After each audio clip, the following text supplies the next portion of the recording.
गुरु ने बड़ी सहजता से सत्य का बोध भी करा दिया और सत्य से हमें जोड़ भी दिया। वो राम का नाम, वो हरि का नाम। जो हरि नाम ले रहा है, राम नाम ले रहा है, गुरु गोविंद का नाम ले रहा है, वो सत्य का स्मरण कर रहा है। और सत्य के स्मरण मात्र से जीव भय में चलकर उसने सारी दुनिया को बताया है। हम नर्मदा मैया एक ऐसी शक्ति जिसकी परिक्रमा का विधान है और लाखों भक्त प्रेमी हो शिव भूमंडल में एक ऐसा पथ है जिस पथ पर चलना साधना कहलाती है। दुनिया भ्रमण कर लो, पूरा विश्व भ्रमण कर लो, पूरा भूमंडल भ्रमण कर लेना, कोई ऐसा स्थान नहीं जहां तुम चलो तब भी लाभ तो होता है। ऐसे ही जाने अनजाने में भी कोई इस नर्मदा के पथ पर चल जाए या इस तट पर बैठ जाए तो जहां बैठना उपासना हो जाती है और चले तो साधना बन जाती है। ये वो असाधारण पथ है। क्यों करते हैं मैया की परिक्रमा? परिक्रमा तो हमारी सनातनी परंपरा है। हमने आई को देखा, हमने माँ को देखा। घर में आंगन में एक तुलसी कोट होता है, एक तुलसी का पौधा। हमने आई को माई को देखा, वो आंवले की परिक्रमा करते हुए, कभी बड़ कभी पीपल की परिक्रमा लगाते हुए हमने सुना भी है। हम तो पेड़ों की भी परिक्रमा करते हैं, पेड़ों की परिक्रमा करते हैं। कारण हम पेड़ और पहाड़ों को साक्षात परमात्मा और ईश्वर का, शक्ति का स्वरूप मानते हैं। दुनिया में सिर्फ एक देव धरा है जिस पर तुम्हारा जन्म हुआ है। यदि दुनिया में देखोगे कि कौन सा देश है जहां वो पेड़ पौधों से प्रार्थना करते हुए मिलेगा, पहाड़ों से प्रार्थना करते हुए मिलेगा, तो बोले भारत है। जहां पेड़ पौधों से प्रार्थना करते हुए मिलेंगे, जहां पेड़ पौधों से प्रार्थना करते हुए मिलेंगे, वहीं दूसरी तरफ ये वही देश है और इसकी संस्कृति है जो इस धरती को, माटी को मां के रूप में पूजते हुए मिलेंगे। ये वही सनातन है, संस्कृति है। हम तो धरती को, माटी को भी मांगे। ये सिर्फ गांव नगर प्रांत को जीवन नहीं देती, एक माँ ही है जो बच्चे को जीना सिखाती है। एक माँ ही है जो बच्चे को आत्मनिर्भर बनाती है। एक माँ ही है जो बच्चे को गोविंद से मिलाती है। एक माँ ही है जो बच्चे को संस्कार देती है और संस्कार के साथ उस ओंकार का साक्षात्कार कराती है। बिन माँ के कोई भी योगी और सन्यासी हो, सन्यास के मूल में भी माँ, वैराग्य के मूल में भी माँ, भक्ति के मूल में भी माँ, शक्ति के मूल में भी माँ, ज्ञान के मूल में भी माँ, गुरु और गोविंद के मुख से निकला है। लेकिन वो है माँ का ज्ञान भी है, भक्ति भी है, शक्ति भी है। संन्यास हो, वैराग्य हो, बिना मां के संभव नहीं है। सबके मूल में मां ही है और एक ऐसी मां जो नदी के स्वरूप में दुनिया देख रही है, जो सिर्फ जीवन ही नहीं देती, पालन पोषण ही नहीं करती, दुनिया को जीना सिखा रही एक ऐसी मां। ये कौन है? शक्ति का स्वरूप जिसकी परिक्रमा करते हैं। और परिक्रमा सनातनी है। हम कभी कभी ये हमेशा बोलते हैं, इसको समझना पड़ेगा। ये परिक्रमा हमारी सनातनी परंपरा है। परिक्रमा गुरु ने भी की, परिक्रमा गुरु मूर्ति भी करती है।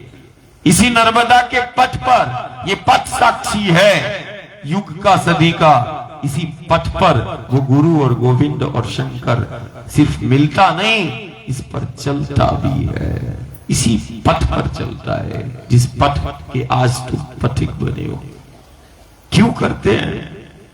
शक्ति तो गंगा के रूप में भी है, यमुना के रूप में भी है, गोदावरी कावेरी के रूप में भी है, लेकिन नर्मदा की ही परिक्रमा क्यों करते हैं? और ये परिक्रमा क्या है और ये शक्ति का कौन सा स्वरूप है? जीव हो, जगत हो, ब्रह्मांड हो, उत्पत्ति तो मां से ही है। ये सूत्रों की वो जननी है जिससे ये जीव जगत ब्रह्मांड सब बना हुआ है और चल रहा है। हम रोज कहते हैं तुम्हारी भी गुण सूत्र, किसी ज्ञानी विज्ञानी से पूछोगे तुम्हारी संरचना कैसे बनी तो वो बोलेगा सूत्र है, गुण सूत्र है, रक्षा सूत्र, ब्रह्म सूत्र। ये सूत्रों की जननी है जो सूत्रों को प्रकट करती है, चाहे वो रक्षा का हो, व्यवस्था का हो, सुरक्षा का हो, उत्पत्ति का हो या संचालन का हो। हमें 2-3 सूत्र तो पता है, गुरु कृपा से ब्रह्म सूत्र मिल जाता है, गुण सूत्र, रक्षा सूत्र और ब्रह्म सूत्र। सूत्रों की जननी है ये, वो आदि शक्ति भगवती है जो चक्रों, जीव जगत ब्रह्मांड सब चक्रों में स्थित है, चक्रीय व्यवस्था है। हम बोलते भी है जीवन चक्र, सुरक्षा चक्र, काल चक्र, काल तक भी चक्र में है। हमारी सुरक्षा, हमारी व्यवस्था, हमारा जीवन सब चक्रों द्वारा संचालित हो रहा है। कारण जीव जगत ये समूचा ब्रह्मांड चक्रों में स्थित है। किसमें स्थित है इसको ऐसा समझना। और परिक्रमा एक अणु से लेके, परमाणु से लेके इतने विराट ब्रह्मांड में परिक्रमा अखंड चल रही है। देख सूर्य को, देख चंद्र को, देख मंगल को, गुरु को, शनि को, सब एक दूसरे की परिक्रमा लगाते हुए मिलेंगे तुझे। सब परमाणु से लेके इतने विराट ब्रह्मांड में लगातार परिक्रमा चल रही है। करोड़ों वर्ष हो गए परिक्रमा अखंड चल रही है। सब एक दूसरे की, सूर्य है, चंद्र है, पृथ्वी है, गुरु है, मंगल है, शनि है, सब एक दूसरे की परिक्रमा कर रहे हैं। एक चक्र है, चक्र में ये जीव जगत ब्रह्मांड स्थित है और चक्र चल रहा है, एक दूसरे की परिक्रमा चल रही है, अखंड चल रही है। जिस दिन परिक्रमा रुक जाएगी, और जब रुकती है तभी समझना कि वो प्रलय आता है, जीव जगत ब्रह्मांड का अस्तित्व समाप्त हो जाता है, उसको हम महाप्रलय बोलते हैं। उसे जीव जगत ब्रह्मांड फिर से बनता है। जैसे माता पिता संतान को जन्म देते हैं तो उसके बाद छोड़ते नहीं है, उसकी सुरक्षा, उसकी व्यवस्था, घर, आवास, सबकी चिंता माता पिता को रहती है। मेरा बच्चा कहाँ रहेगा, से आया होगा। आज भी दुनिया शोध कर रही है और दुनिया के ज्ञानी शोध कर रहे हैं कि ब्रह्मांड की उत्पत्ति का वो पहला कण और वो सूत्र कहां से प्रकट हुआ। लेकिन ये चक्रों का निर्माण कैसे हुआ और इन चक्रों में जीव कैसे स्थित हुआ, आज भी तुम्हें एहसास नहीं। तुम जीवन को जी, ये वही भगवती है, आद्य शक्ति है जो चक्रों का निर्माण करती है। शोध अभी भी जारी है। ये वही भगवती है जो सूत्रों को तो प्रकट करती है, ब्रह्मांड की उत्पत्ति के उन प्रथम कणों को प्रस्फुटित करती है। पहले कण को प्रकट करने वाली जो ब्रह्मांड की उत्पत्ति का जो पहला कण है और पहला सूत्र है, आज नहीं तो कल दुनिया, आज नहीं तो कल ये निश्चित मान के चलना कि वो रहस्य तभी खुलेगा जब वो नर्मदा के तट और पथ के पथिक बनेंगे, और जब वो मां की नजर पड़ेगी तो फिर दुनिया से वो पर्दा हटेगा और फिर वो रहस्य दुनिया को पता चलेगा। कि वही भगवती है जो चक्रों का निर्माण भी कर रही है, सूत्रों को प्रकट भी कर रही है। उत्पत्ति के कणों को भी प्रकट कर रही। और यही वही भगवती है जो ब्रह्मांड के अंदर, जीव के अंदर, एक एक अणु के अंदर, ये अणु में, परमाणु में गति कहां से आई, ब्रह्मांड में पहली गति कहां से प्रकट हुई, अभी शोध चल रहा है। ये वही भगवती है जो ब्रह्मांड में पहली गति को प्रकट करती है। ये वही भगवती है जिसके द्वार पे तुम बैठे हो, ये गति को प्रकट करती है। ये वही भगवती है जो एक परमाणु को से लेके एक विराट ब्रह्मांड को गति प्रदान करती है। ये वही भगवती है जिसको तुम जल स्वरूप में देख रहे हो, एक नदी के स्वरूप में देख रहे हो। ये नदी नहीं, ये शक्ति है जो ब्रह्मांड का संचालन करती है। ये इसके बिना एक अणु, एक परमाणु भी गति नहीं कर सकता, कारण गति को प्रकट करने वाली ये वही भगवती है। इसके बिना ना कोई गति है, ना कोई तेरी मति है, कुछ भी नहीं। ये इतना असाधारण हम रोज बोलते हैं, देवताओं को दुर्लभ है ये द्वार, जिस द्वार हमें मिला है देवताओं को दुर्लभ है। बड़े बड़े तपस्वी, ध्यानी, योगी और देवता कामना करते हैं कि कब वो मेरे जीवन में क्षण आएगा, कब वो मेरे जीवन में वो पल आएगा जब मां नर्मदा का द्वार होगा। इस द्वार पे आने के लिए वो कामना करते हैं। इस तट पर साधना करने के लिए बड़ा बड़ा योगी और तपस्वी अवसर तलाश करता है कि मेरे जीवन में वो अवसर कब आएगा जब रेवा के पथ पर मेरा तप होगा। ऐसा वो योगी कामना करता है, प्रार्थना करता है। हमें देखो कितनी सहजता से प्राप्त हो गया ये मां नर्मदा का पथ, ये मां नर्मदा का तट। और इतनी सहजता से व्यक्ति जीवन में 2, 5, 10, 25 तीर्थ यात्रा करेगा। तुम कुछ ही मास में, कुछ ही माह में, दिवस में तुम करोड़ों तीर्थों का स्पर्श कर लेते हो। ये भी अद्भुत है।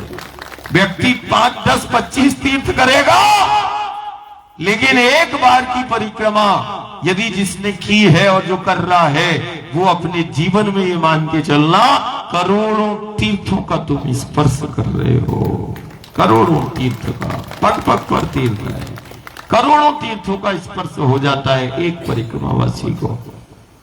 परिक्रमा इसीलिए इन चक्रों का समन्वय और संतुलन देखो। ये चक्रों का सिर्फ निर्माण नहीं करती, ये चक्रों में जीव जगत ब्रह्मांड को सिर्फ स्थित नहीं करती, ये चक्रों को सिर्फ गति ही नहीं देती, ये चक्रों का संतुलन भी करती है, समन्वय भी बनाती है। ऐसे चक्र जागृत हो जाते हैं। ये वही भगवती का पथ है जिस पथ पे चलने से चक्रों का समन्वय और संतुलन बन जाता है। ये वही भगवती है जो आनंद को प्रकट करती है चलते चलते। ये वही भगवती है जो जिस भाव से निकला है, कोई मोक्ष के लिए, कोई आनंद के लिए, कोई स्वयं को जानने और कोई शंकर को जानने, ये वही भगवती है जिसके पथ पर चलने से आत्मा का और परमात्मा का उसको साक्षात्कार हो जाता है। ये वही भगवती है जो क्या बोलते हैं। हमारे पास देश और दुनिया के भक्त प्रेमी आते हैं, वो बोलते हैं, जो विदेश में भी रहते हैं, भारतीय मूल के, दादा यहाँ ये ध्यान साधना चल रही है, वो है, आप तो पथ पर सिर्फ चलते हैं। मैंने कहा ये शाश्वत है, सनातन है, ये जीवन जीने की कला का वो केंद्र है जिसको किसी व्यक्ति ने नहीं बनाया, अपने आप प्रकट हुआ है। जहां चलते चलते जीवन को दिशा मिल जाए, जहां चलते चलते वो भक्त जीना सीख जाए, जहां चलते चलते संत और भगवंत का तुम्हें मिलन हो जाए, जहां चलते चलते देवत्व तुम्हारे अंदर प्रकट हो जाए, और जहां चलते चलते परमात्मा और ईश्वर अपना स्वरूप देके चला जाए, ये वो नर्मदा का पथ है, ये वो रेवा का पथ है, तट है। असाधारण शब्द रूपी ब्रह्म भी मौन है, निशब्द है। वो ब्रह्म भी मौन हो जाता है जो शब्द के रूप में है, कारण ये अक्षर और मात्रा की जननी है, जिससे ये जीव जगत ब्रह्मांड। बोले इतने अक्षर पर संचालन युग का होगा। हर एक युग का संचालन कुछ अक्षर और मात्राओं से उत्पत्ति भी है और संचालन भी होता है।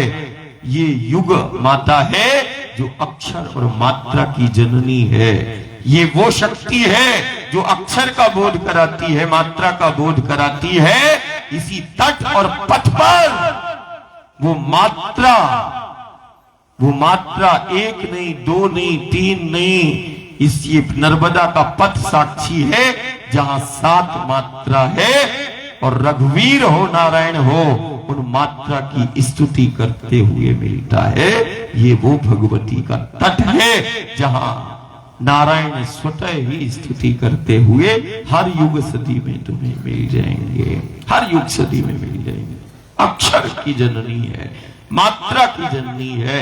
ये अक्षर मात्रा का बोध कराती है, फिर संधि भी कराती है। जैसा चाहो वैसे शब्द का निर्माण, जैसे अक्षर मात्रा का बोध है तो शब्द तुम बना सकते हो।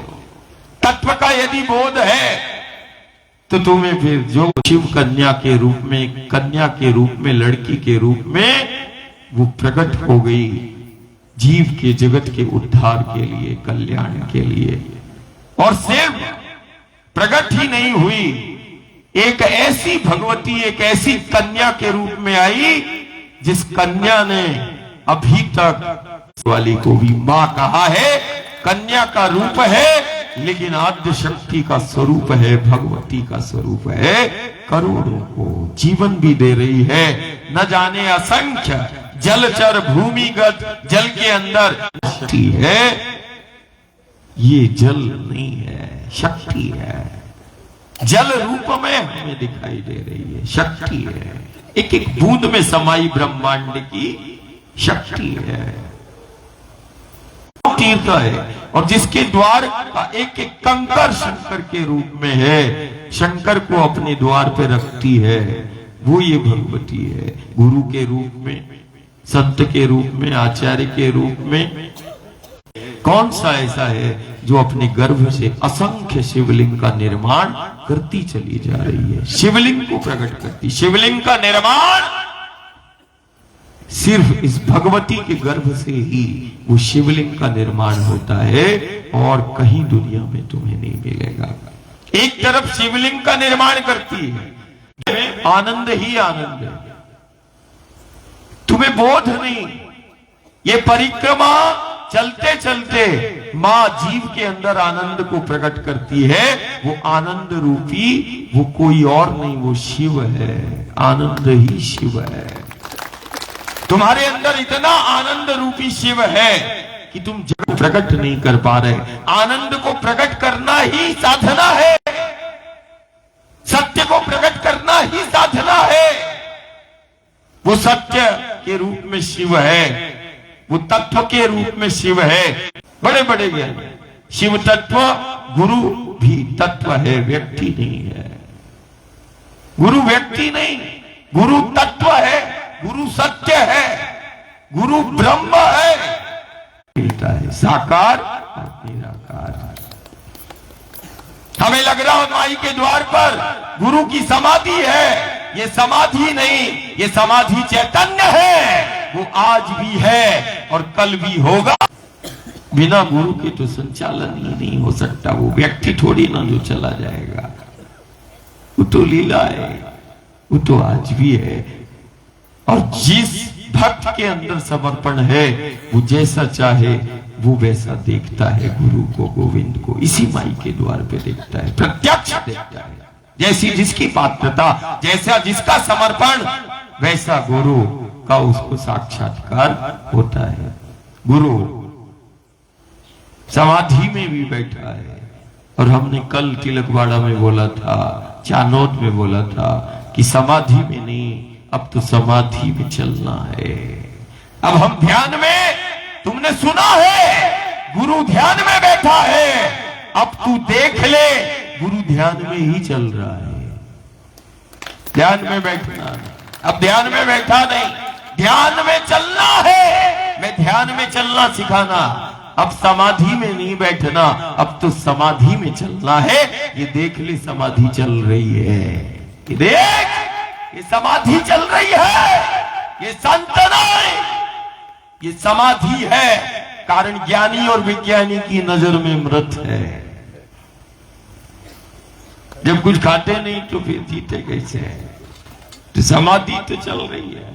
तुझे क्या लग रहा समाधि में बैठे हैं? नहीं, समाधि में चल रहे हैं। समाधि में चलना है, ध्यान में बैठना नहीं। हम तो ध्यान में चलना सिखा रहे कि ध्यान बना रहे। जिस द्वार से घर संसार चलता है और जिस द्वार से घर संसार को चलाने वाला तुझे मिला है, आज वास्ता है उस द्वार के प्रति अपना योगदान तुझे देना होगा। यदि घर द्वार में बैठा रहा तो घर द्वार समेत उखड़ जाएगा, गांव नगर का अंत हो जाएगा। तुझे इस द्वार के लिए खड़ा होना पड़ेगा। यदि घर द्वार से बाहर नहीं निकला तो जीवन नहीं बच पाएगा। घर द्वार में बैठकर तो गुरु और गोविंद भी नहीं रहे, वो भी निकले और चले हैं और इसी माई के द्वार पर वो आए हैं। यदि घर द्वार में बैठकर जीवन नहीं बचेगा, घर द्वार में बैठकर ना घर द्वार चलेगा ना जीवन हम बचा पाएंगे। लेकिन यदि माई के द्वार पर हम आ गए और माँ के संग हो गए तो माँ ही जिंदगी है और माँ ही हमारा अस्तित्व है। हमें माँ के लिए हमें योगदान देना होगा, नहीं तो ये फिर दुर्भाग्य हो जाएगा। जिस माँ के द्वार से भाग्य का उदय होता है, घर में बैठ के नहीं, माई के द्वार पर चल के, जैसे परिक्रमावासी चल रहा है, तुम चल रहे हो, लेकिन ये साधना कर रहे हो। ये साधना तुम्हारी पीढ़ियों के लिए वरदान हो जाएगी। ये साधना से पिछली 21 पीढ़ियां तर जाएंगी और अगली 21 बन जाएगी। ये वो साधना कर रहे हो। तुम्हारा तो कल्याण होगा ही, तुम्हारा तो कल्याण सुनिश्चित है, लेकिन अगली पीढ़ी भी उसका कल्याण हो जाएगा और पिछली पीढ़ियां तृप्त हो जाएंगी। आज चलने से पितर संतुष्ट हो जाते हैं। ये वो नर्मदा का पथ है, असाधारण, अमूल्य है ये क्षण, अमूल्य है ये पल। न जाने किस पल, किस क्षण में भाग्य का उदय हो जाए। ये माँ के द्वार पर बिताए हुए क्षण और पलों को व्यर्थ मत करना। एक एक क्षण, एक एक पल को तुम जी लेना। तुम्हारी पीढ़ियां बन जाएंगी, तुम्हारी पीढ़ियां सुरक्षित हो जाएंगी। एक एक क्षण, एक एक पल को जीना। इस क्षण और इस पल को व्यर्थ मत करना। ये क्षण और ये पल में समाई ब्रह्मांड की समस्त शक्तियां हैं। ये माँ के द्वार पे जो तुम सांसें ले रहे, हम रोज बोलते हैं कि ये सांसें अमूल्य हैं। जो माँ के संग और माँ के द्वार पे तुम सांसें ले रहे, यदि तुम इन सांसों को भी महसूस कर लिया तो वो भी एक साधना है। यहाँ तो उठना, बैठना, चलना, सांसें सब साधना है, सब योग है। और ये सब योगों के मूल में ये योग की वो जननी है जो योग को प्रकट करती है, योगमयी है। और ऐसा योग की जननी है कि द्वापर काल भी साक्षी है और त्रेता भी साक्षी है, सतयुग भी साक्षी है, कलयुग भी साक्षी है, चारों युग साक्षी है। ये वो योग की जननी है कि द्वापर में कृष्ण को, ठाकुर को योगेश्वर बना दिया। इसी नर्मदा के तट पर हर युग सदी में नारायण आता है, फिर दुनिया को बताता है। वेद गर्भा है, गायत्री को वेद माता बोलते हैं। वेद माता है, गायत्री को कहा गया, और मां नर्मदा को वेद गर्भा कहा गया। जिसके गर्भ में वेद है, जिसके गर्भ में वेद है, और जिसके तट और जिसके पथ पर वो ज्ञान है, वैराग्य है, संन्यास है, भक्ति है, शक्ति है, सिद्धियां हैं, निधियां हैं। भक्ति भी प्रत्यक्ष है। भक्ति के जितने प्रकार हैं, जैसे ताई ने बोला, प्रथम भगति संतन कर शंगा। भक्ति नवधा भक्ति, यदि तुम्हें भूमंडल में एक ही समय में एक ही साथ यदि तुम्हें नवधा भक्ति देखना है और एक ही साथ ब्रह्मांड की समस्त शक्तियां जहां विद्यमान रहती है, वो ये नर्मदा का पथ है जहां ब्रह्मांड की समस्त शक्तियां वास करती हैं और समस्त भक्ति के प्रकार यहां पर मिलते हैं। हमारी परंपरा है। आज वक्त है, हम जाति से अलग हैं, लेकिन ये माटी हमें एक करती है। हम माटी एक करती है। हम जैसे रोज बोलते हैं परिक्रमावासी से, और कहते ना जैसे तुम जाप करते हैं, ऐसे हम रोज सुबह शाम तुम्हें बोलते हैं। कुछ लोगों के चित्त के अंदर आता भी होगा कि नहीं दादा बारंबार ऐसा क्यों बोलते हैं। अरे बारंबार राम का नाम लेना, बारंबार गुरु की वाणी का सुनना, जितने बार सुनोगे उतना अनुभव तुम्हें प्राप्त होगा। रामायण जितने बार तुम पढ़ो, गीता तुम जितने बार पढ़ोगे, गुरु चरित्र का पारायण जितने बार करोगे, चरित्र का तो एक ही है, लेकिन जितने बार पाठ किया, जितने बार पारायण किया, उतना अनुभव उस भक्त को हो जाएगा, साधक को हो जाएगा। लीला तो एक ही बार की है। बारंबार सुनने से राम के, हरि के, गुरु के चरित्र को, और नर्मदा के पथ पर गुरु चरित्र का कोई पाठ कर रहा है, कोई सुंदरकांड का पाठ कर रहा है, कोई गीता का पाठ कर रहा है, वो पाठ भी साधना हो जाती है जो जीवन को दिशा देती है और विघ्न बाधा और संकटों का निवारण कर देती है। वो पाठ नहीं, नर्मदा के पथ पे किया गया पाठ, वो तेरे जीवन की सबसे बड़ी साधना बन जाती है। बोले गुरु चरित्र का पाठ कर रहे हैं, रामायण का पाठ हो रहा, गीता का पाठ हो रहा है, परिक्रमावासी हो या तट का वासी हो, एक यदि पाठ तुमने नर्मदा के तट पे कर लिया तो वो सहस्त्र कोटि यज्ञ के बराबर है। एक पाठ से तुम 1000 यज्ञ का फल प्राप्त कर सकते हो। एक पाठ से तुम 1000 यज्ञ से जो ऊर्जा का संचय होगा, वो नर्मदा के तट पे केवल गुरु गोविंद के चरित्र के एक पाठ से तुम्हें प्राप्त कर सकते हो।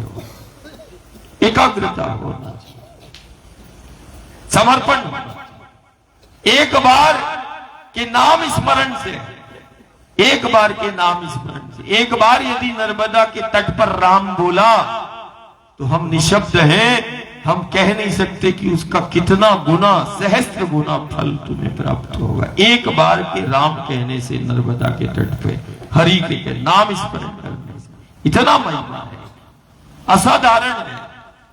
इतनी सहजता से इन क्षण और पलों को नहीं, स्वच्छता और पवित्रता का ध्यान रखो, साधना में हो। अब तुम परिक्रमावासी मतलब एक सन्यासी का जीवन हम जी रहे हैं, और सन्यास, परिक्रमावासी एक सन्यासी होता है। गृहस्थ है ठीक है, लेकिन सन्यासी के जीवन में विषय वस्तु का क्या, कुछ नहीं। सन्यासी बंधन में होने के बाद जो बंधन से मुक्त है वही सन्यासी है कि नहीं? बंधन में रहकर भी जो बंधन से मुक्त हो जाए वो सन्यासी है, वो योगी है, सीधा सीधा है। और आज करुणेश्वर ये गुजरात का वो उत्तर तट है, यहां उत्तर वाहिनी परिक्रमा होती है जिसमें लाखों भक्त प्रेमी हैं। ये वो पथ है जहां कभी शिव बालक के रूप में लीला करते हैं, कभी शंकर लीला करते हैं, और ये वो असाधारण तीर्थ है। संगम से हम चले तो देखो वो भाड़ भूतेश्वर तुम्हें मिला, जहां शिव बालक के रूप में लीला करते हैं। वो शिवलिंग आज भी साक्षी है। हम आगे बढ़ते हैं, नीलकंठ मिलते हैं, हम आगे मिलते हैं, हमें मैया का वो गांव मिलता अनुसैया का। ये वो उत्तर तट है गुजरात का जहां पर गुरु और महागुरु का भी यदि तुमने ध्यान कर लिया तो ब्रह्मा विष्णु महेश का सबका हो गया। कारण प्रत्यक्ष भ्रमण है, और प्रत्यक्ष जहां आदो ब्रह्मा मध्य विष्णु रत्ने देव सदा शिवा। मूर्ति त्रया स्वरूपाय दत्तात्रेया। एक बालक चिरंजीवी है, प्रत्यक्ष है, जो मां के संग रहा, जो मां के संग रहा। मार्कंडे चिरंजीवी है, जिसको मां के आंचल, मां ने अपने आंचल से दूध पिलाया, आहार कराया। जिस बच्चे को मां सिर्फ आहार करा ले, चिरंजीवी हो जाता है। मार्कंडे उदाहरण है। गुरुओं का गुरु प्रत्यक्ष है। बात पत्थर की मूर्ति में नहीं, तेरा गुरु इन पेड़ों में, वृक्षों में विद्यमान है। वृक्ष को ही प्रत्यक्ष समझना, वो गुरु गोविंद और शिव का स्वरूप है। यदि तूने इन वृक्षों को पानी भी दे दिया और तिलक भी कर लिया, तो समझना तूने प्रत्यक्ष सगुण उपासना तूने कर ली। जो रामचरितमानस में लिखा है कि प्रभु को सब चाहते हैं, दुनिया चाहती है ठाकुर को, राम को, हरि को, गुरु को। तो गुरु भी तो चाहता होगा किसी को, राम जी भी तो चाहते होंगे किसी को। ऐसा बोला जाता है प्रभु को सब चाहते हैं। अरे प्रभु को सब चाहते हैं, सत्य है, प्रभु भी तो किसी को चाहते होंगे। ये तुलसी के मन में आया, चित्रकूट के घाट पे मंदाकिनी के द्वार पर, किसको चाहते होंगे? दुनिया तो पूरी जगत और देवी देवता सब राम के दीवाने हैं। राम किसका दीवाना है? राम किसको चाहता है? प्रभु को तो सब चाहते। प्रभु किसको चाहते हैं? तुलसी के चित्र के अंदर ये आया और प्रश्न भी आया, उत्तर भी आ गया। वो हनुमान जी, वो दादा ही को ही सबसे ज्यादा चाहते होंगे, लेकिन इसका समाधान कैसे होगी? तो ठीक वैसे ही जिसे कहते हैं ना, सज्जनगढ़ वाले जब लीन होते थे प्रभु की कथा में, तो उस कथा को सुनने दादा खुद ऐसे बैठ जाते थे जैसे तुम बैठे हो, ऐसे बैठ जाते थे। ऐसे ही तुलसी के चित्त के अंदर आया, प्रश्न भी आया, उत्तर भी, अंतर संवाद होता है, संवाद होता है। बोले ये इस प्रश्न का उत्तर तो वही देंगे जो चित्त के अंदर आया। क्या हनुमान जी को ही सबसे ज्यादा चाहते हैं? सुंदर कांड में दादा ने लिखवा दिया, जिसको तुम हनुमान जी कहते हो, है ना? यहाँ क्या बोलते, दादा बोलते हैं? हाँ हाँ, अरे मतलब दादा ही तो है। हाँ तो है ही तो, वो तो हर युग में रहता है, सतयुग में भी है, त्रेता में भी, द्वापर में भी है, कलयुग में भी, सब में है ना? कहाँ पर था मैं? तो तुलसी, हाँ नहीं, तुलसी ने पूछा कि आप ही को चाहते हैं? बोले नहीं, ऐसा नहीं है कि सिर्फ मुझे ही चाहते हैं। प्रभु उस प्रत्येक भक्त प्रेमी को चाहते हैं। तुम लिख दो अपनी भाषा में। तुलसी ने अपनी उस भाषा में लिखा, सुंदर कांड में। कभी कभी हम राम कथा में भी प्रवेश कर जाते हैं, कभी कभी हरि की धुन में भी लीन हो जाते हैं। जहां हरि की धुन चलती है, जहां राम की धुन चलती है, वहां हम पहुंच जाते हैं। कहीं हरि कथा हम सुन लें, भले कोई हमें बुलाए ना बुलाए, हम भी वो भक्तों के बीच में हरि कथा सुनने, राम कथा सुनने हम चले जाते हैं और हम उस समूह में बैठ जाते हैं, महाराज जी से खूब सुनते हैं।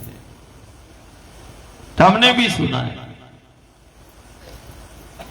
बोले लिख दो, सिर्फ मुझे नहीं चाहते, वो प्रत्येक उस भक्त प्रेमी को चाहते हैं। बोले क्या लिख दे? बोले लिखो, तुलसी ने सुंदर कांड, कितने लोगों ने पाठ किया सुंदर कांड का? हाथ खड़ा करो, बताओ। ये स्थिति है। अरे घर घर में रामायण बच्चों को दे दो, गीता की पुस्तकें रख दो, और वो लाल और पीले कपड़े में बंद बस मत रहो, उनको रोज खोलना। कम से कम तुम भी 2 चौपाई और 2 और फिर तुम्हें देख के वो बच्चे भी पढ़ेंगे गीता का पाठ, रामायण का पाठ, गुरुचरित्र का। वो पीले और लाल में बस कपड़े में बंधा न रहे और अगरबत्ती न जलती रहे, उसको घर घर में पाठ होना चाहिए। घर घर में पाठ हो गीता का, रामायण का। घर घर में वेदों की ऋचाओं का वो उच्चारण होना चाहिए। तुम्हारे पास नहीं, गाड़ी है, साधन है, संसाधन है, बस एक पूजा वाले स्थल में वो पीले और लाल कपड़े में हमने कई जगह देखा लिपटी रहती है वस्त्र में ऐसे, क्या मालूम खुलती हुई। एक से मैंने पूछ लिया खोलते भी हो कि नहीं, बोले दादा बस। तो मैंने इससे क्या होगा, खुले ही नहीं है। खोलो, रोज खोलो उसको और उसको रोज पढ़ो। तो उसमें लिखा है सुंदर, अभी देखो 4-5 लोग कितना हाथ खड़ा करना, सुंदरकांड, रामचरितमानस। ये झूठ मत बोलना, मां के द्वार पे बैठा है। बताओ 30 से 40% है, जबकि 90 कम से कम होना चाहिए, 98% होना चाहिए। अब कैसे रिजल्ट, कैसे क्या दशा होगी समाज की, अब तुम समझ लो। ये स्थितियां हैं। और बाहर देखो वही संस्कृति, जर्मन देखो, अमेरिका देखो, वहां देखो, वहां वो अपने बच्चों को संस्कृत का, वेदों का, गीता का पाठ करा रहे हैं कि बेटा तुम्हें यदि जीवन को आनंदित यदि जीना है ना, सबसे बेहतर जीना है तो दुनिया में एक ही संस्कृति है और एक तुम वेदों का, गीता का, रामायण का पाठ करो। विदेशी अपने बच्चों को करा रहे हैं और हम अपने बच्चों को क्या करा रहे हैं, प्रमाण देख लें। वो गीता का पाठ करा रहे हैं, वो रामायण का पाठ करा रहे हैं कि यदि तुम्हें सबसे बेहतर जीवन को जीना है और आनंदमय जीवन को जीना है, निराशा मुक्त, तनाव मुक्त यदि जीवन को जीना है तो वेदों का, गीता का और रामायण का बेटा पाठ करना, ये तुम्हें तनाव मुक्त कर देगा, निराशा मुक्त कर देगा। वो हमारी संस्कृति को अपना रहे हैं जो सनातन है, जिसको हम हिंदू संस्कृति बोलते हैं। हिंदू जाति नहीं है। हिंदू को जाति समझने वाला वो अल्पज्ञानी है। हिंदू जाति नहीं, हिंदू संस्कृति है, हिंदू सभ्यता है, जीना सिखाती है, वो संस्कृति हिंदू है। हम उसको जाति या पंथ में ना देखें, नहीं तो कई लोगों को वो आती है कि नहीं हिंदू बोले कि ना बोले कि अभी बोल देगा ये। नहीं, ऐसा नहीं है। हिंदू कोई जाति थोड़ी ना है, तुम्हारी संस्कृति को तुम बोल रहे हो।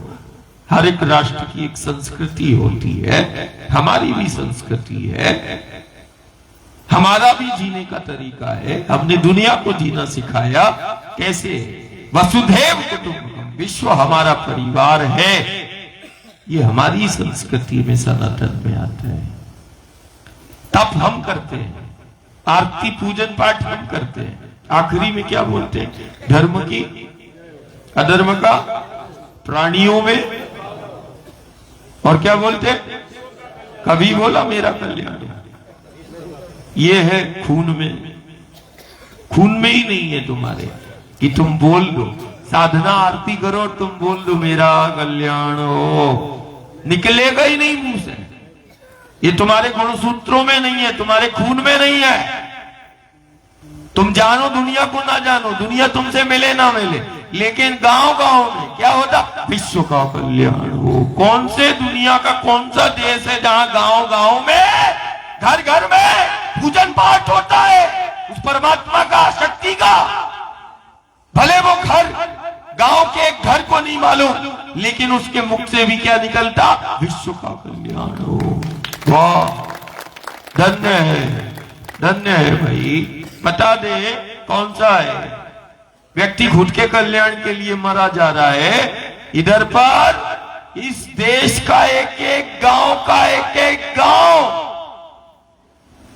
गंगा के तट, नर्मदा के पथ, यमुना के, गोदावरी, कावेरी के, ये पथ साक्षी है।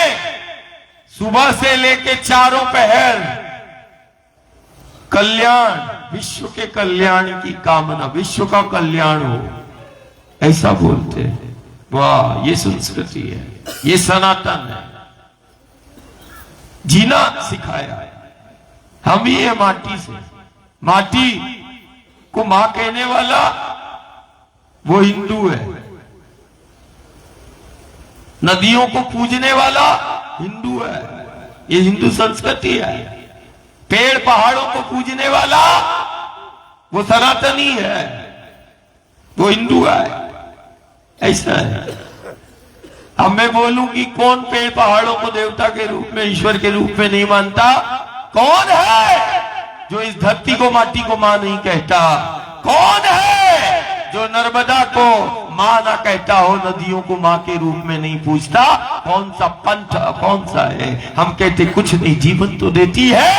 कोई भी पंथ हो, कोई भी संप्रदाय हो, किसी भी जाति में जन्मा हो, लेकिन माटी तो सबका पालन पोषण करती है। एक धरा, एक माटी। आज हमें एक सूत्र में देखो कितना जिला प्रांत, पूरा भारत के उत्तर बैठा, कलकत्ता वाला बैठा, राजस्थान वाला बैठा, यूपी वाला बैठा, एमपी वाला बैठा, महाराष्ट्र बैठा, गुजरात बैठा, न जाने कितने प्रांत एक तट पर बैठे हैं। लेकिन देखो मां ने हमें एक कर दिया, धन से नहीं, बल से नहीं, बुद्धि से नहीं, ज्ञान से नहीं, सिर्फ मां से। मां ने हमें देखो एक कर दिया। कहां कहां जन्मे हो तुम, किस कुल में जन्मे, किस जाति में जन्मे, जो भी मां के पद पे चल रहा है, ना कुल देख रहा ना जाति देख रहा, वो घर ही में और गांव में समझ में आती क्यों कौन से जाति के हो। इसके साथ बैठे कि ना बैठे, इसके साथ सोए कि ना सोए, इसके साथ खाएं कि ना खाएं, ये देखो मां जीना सिखा रही है कि कैसे समाज के साथ जीना है। तुझे मां का पथ सिखा रहा है, ऐसे जीना है गांव में। जब परिक्रमा के बाद गांव जाओ और नगर जाओ तो उसमें जैसे परिक्रमा के पथ पर तुम भेद नहीं करते, तुम्हारे चित्त के अंदर नहीं आता कौन कुल का है, कौन सी जाति का है, नहीं, कुछ भाव नहीं आता, बस एक ही भाव आता है, अरे तुम भी कर रहे हो परिक्रमा, कहां से है तो परिक्रमा, बस चल ठीक है ना, परिक्रमावासी, बस एक पहचान तेरी हो गई वो मां के कारण। ऐसे ही हम जब गांव जाएं तो ऐसे ही गांव के साथ बैठना है, ऐसे ही समाज के साथ बैठना है।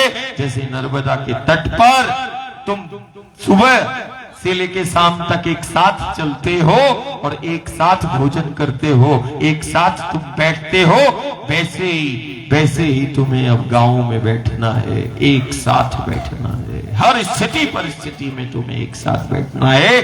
गांव चार भागों में नहीं, गांव को एक कर लेना, हर स्थिति परिस्थिति में साथ में रहना, साथ में चलना है। ये इस काल का सबसे बड़ी साधना है और यही चुनौती है कि इस संक्रमण आपदा के दौर में हम अपने गांव को, समाज को के साथ में, अकेले तो सब चलना चाहते हैं। कभी कभी हम परिक्रमावासी को भी डांटते हैं, कभी अकेले जाके क्या, अकेले जाके अकेले सब जीना चाहते हैं, अकेले सब रहना चाहते हैं, अकेले सब अपनी व्यवस्था करना चाहते हैं। नहीं, मिलकर व्यवस्था करना है, मिलकर चलना है, साथ में लेके चलना है। अकेले कि साथ में लेके चलना घर परिवार को सबसे बड़ी चुनौती है। साथ में घर परिवार के बैठना चुनौती हो गई, चलना चुनौती हो गई।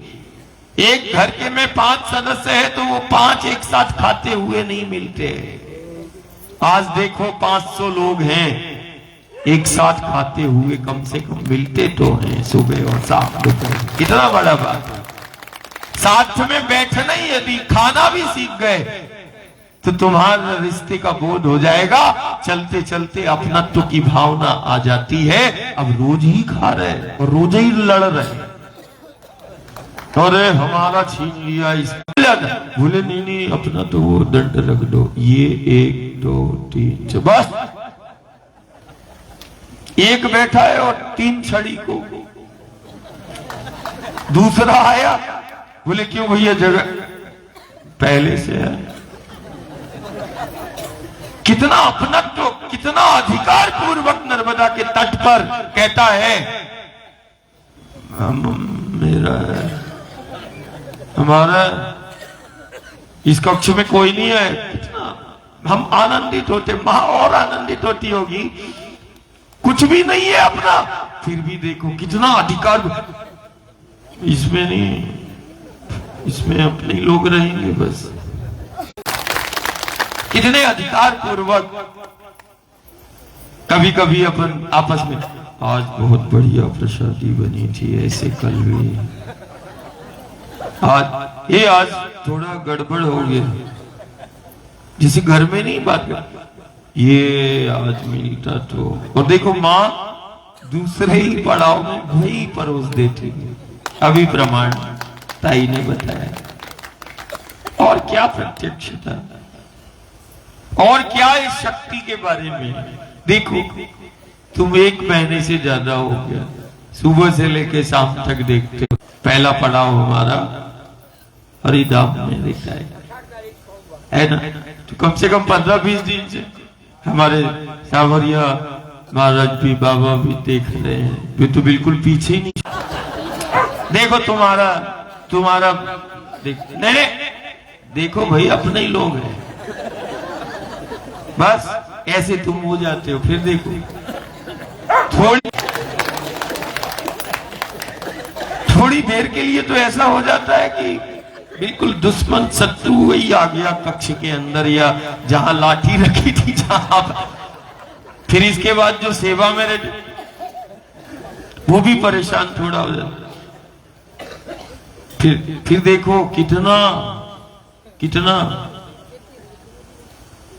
कितना वो भक्त प्रेमी तुम्हें चलने के, जिसका जो बैग है वो ऐसे छोड़ के जाए, अब वो दूसरा मतलब अपना ही है, उसको तो वो सेवा ही मिली होगी तो वो है। लेकिन देखो कितना, कभी सगा भी नहीं करेगा। सगा भी होता ना, और उससे बोले ये बैग लेके चलना, या तू एक काम कर पीछे पीछे आ जाना, तो बोलेगा रिश्तेदारी सब। एक दिन भी नहीं वो सगा रिश्ता कर पाएगा। जो देखो ये माँ वो भक्त प्रेमियों से कराती है, तो सगा फिर कौन है? घर में बैठने वाला कि माई के द्वार वाला? रोज ही यदि तुम्हारा कोई थैला और बैग यदि ढोएगा, तो वो भी 4 बातें, लड़का होगा तो वो 4 बातें बोल देगा, तो उसका तो बुरा नहीं मानते।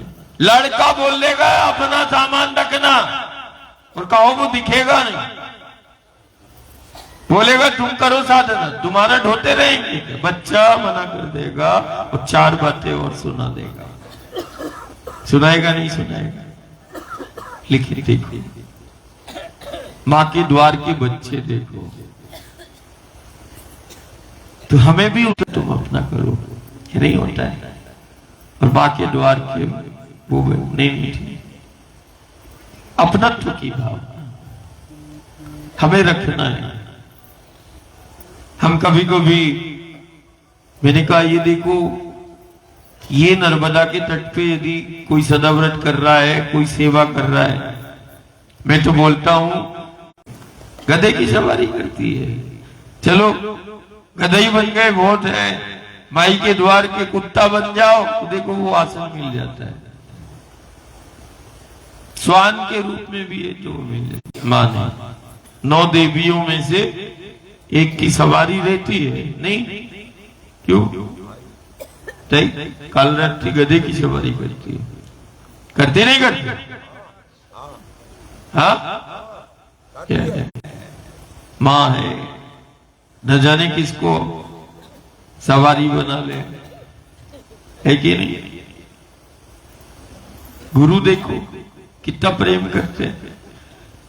जब इस योनि में गुरु का एक प्रत्येक जीव से प्रेम करते, तो तुमसे कितना करते होंगे। कारण ये नर्तन है जिसमें नारायण आता है, परमात्मा। गुरु भी मिले, शंकर मिले, ये तो निश्चित तुम्हारी साधना में हो गया। तुमने इतनी रातें काट ली है, इतना चल लिए कि कोई भी योनि में रहोगे निश्चित मान के चलना तुम्हें गुरु गोविंद और शंकर का सानिध्य मिले। नारायण, हाँ वही ना, गरुणेश्वर। गरुड़ ने जहां तप किया और ऐसा तप किया कि महादेव उन्हीं के नाम से हो गए, गरुणेश्वर। बाहक जहां साधक बन जाए, ये वो तीर्थ है जहां बाहक भी शक्ति का साधक बन के बैठता है और दुनिया को बताता है। ये है गरुणेश्वर। बाहक सृष्टि के कर्ता को प्रकट कर दिया। बाहक ने साधना करके बाहक साधक बनता है और इस जगह पर सृष्टि के कर्ता को प्रकट कर देता है। वो गरुणेश्वर तीर्थ है ये, जहां बाहक भी साधक होता है। ये तीर्थ है, इसकी प्रमाणित नहीं किया, उस बाहक ने यहां वास करा दिया स्थायी, वो गरुड़ेश्वर तीर्थ है। वो है। रात्रियों को महारात्रि बोलते हैं। क्या बोलते हैं? महारात्रि बोलते हैं। दुनिया के अंदर सिर्फ नर्मदा का पथ है, जिस पथ पर यदि कोई चला है, हरि भी है, हर भी है, शंकर भी है, शक्ति भी है, सब है, रिद्धियां हैं, सिद्धियां हैं, निधियां हैं, सब है। तुम्हें जो चाहिए वो ले लो। मां के द्वार पर है राज बढ़ा। यदि ताई को, जो दुनिया, तू ताई को मान दे देना, मेरा मान हो जाएगा, मेरे अलग से मान देने की जरूरत नहीं है। ये गरुड़ेश्वर वाला बोलता है। ये मर्म है उसके जीवन का।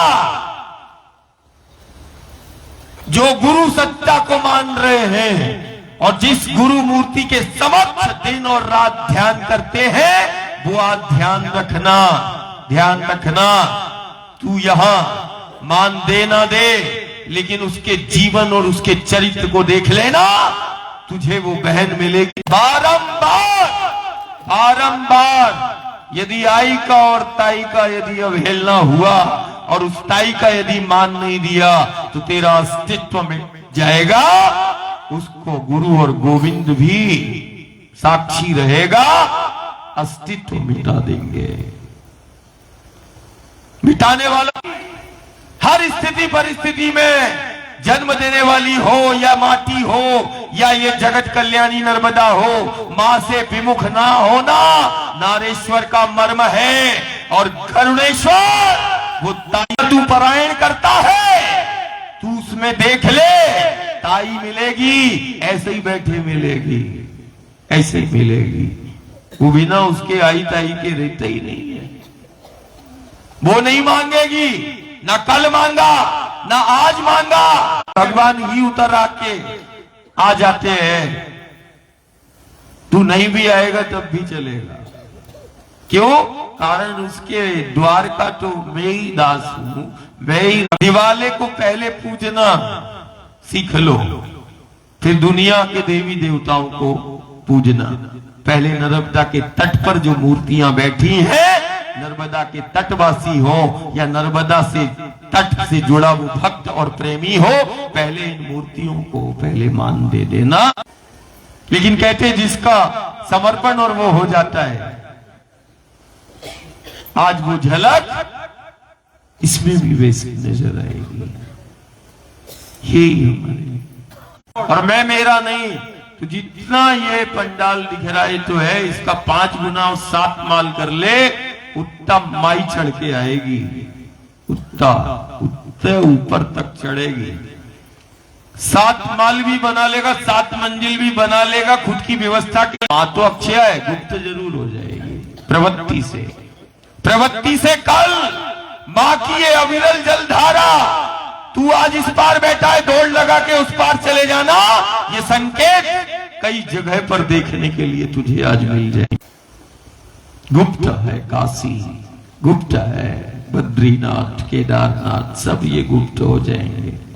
एक से बोला कि मैंने कहा कोई बद्रीनाथ केदारनाथ चले जाना यदि किसी को जाना है परिक्रमा, तो उसके पीछे कारण प्रवृत्ति थी। ऐसे देश दुनिया के कई गांव नगर का अस्तित्व खत्म हो गया और यही प्रवृत्तियां रही तो आने वाले समय में देश और दुनिया के कई गांव नगर का अस्तित्व मानचित्र से हट जाए। मेरे द्वार को बना दिया, जिस द्वार से आपदा और संकट दूर होते थे, आज सबसे भीषण आपदा के केंद्र वो बन गए।